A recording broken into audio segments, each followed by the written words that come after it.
since we're on the topic, Ms. Hayes, and thanks for introducing it, in order to do some of the things, setting aside national significance for a moment, when we were working in a bipartisan fashion late in the last Congress, we were working on some things specific to transmission, obviously. And of course, HR 1 does not address transmission, so somebody's going to have to. But one of the challenges, as a former regulator myself at the state level, one of the challenges, of course, is how much power to give FERC in planning or paying. But whatever it would be, sort of socializing the entire grid at the FERC level and increasing FERC's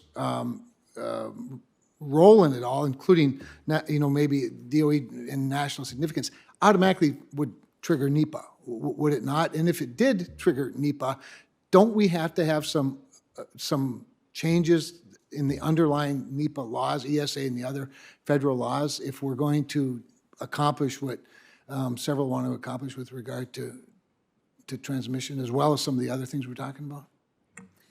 Thank you for the question. You're right. Any consolidation of jurisdiction over high-capacity lines at the federal level would need to be coupled with streamlining the permitting and siting process, as you noted. Right now, such lines can go through multiple federal agencies, as well as multiple state agencies, and local governments as well. So for these larger lines that have larger benefits to the region, that should also be coupled with the idea that it should take 5 years. We can certainly talk about each of the components of the NEPA process or other environmental reviews, but so often we end up playing whack-a-mole.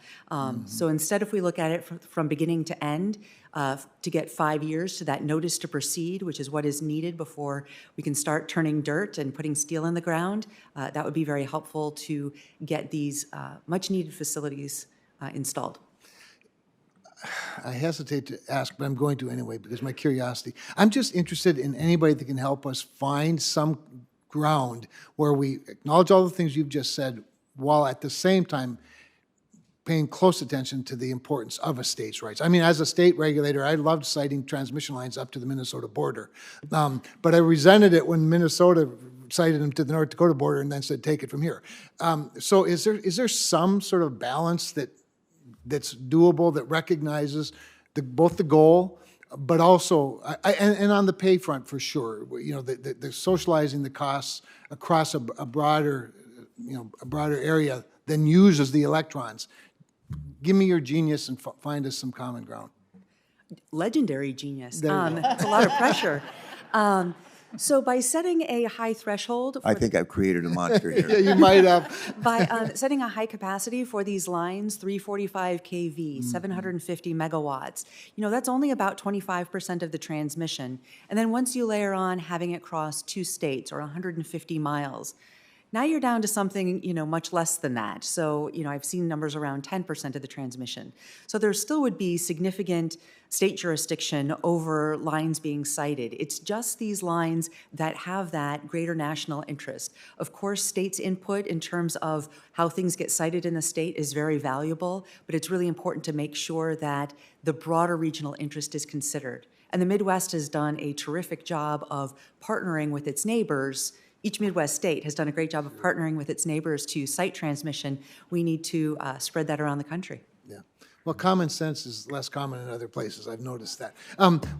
Thank you for that. We're going to work hard on it. Mr. Timmons, obviously citing for manufacturers is important for the manufacturers themselves, but obviously the cost of energy, and everything we're talking about is costly, adds to the cost of manufacturing, as well as other businesses, obviously. But maybe you could comment just a little bit on my remaining seconds here. How important the certainty of costs, and how important the role of energy and the cost of energy, as well as the availability of energy, is to our manufacturing renaissance if we're going to continue it. Sure. So energy cost, the cost of energy is a major input in addition to labor and other factors. So the more plentiful, and we would like to see the development of all forms of energy to drive down the cost of doing business here in the United States. It's a pretty simple equation, quite frankly, Senator. If we if we are able to be competitive, think in terms of tax, think in terms of regulation, think in terms of infrastructure, which this committee and Congress has addressed.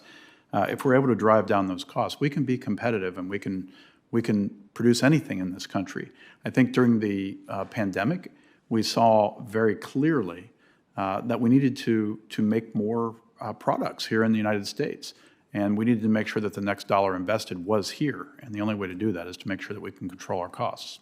Permitting reform will help do that.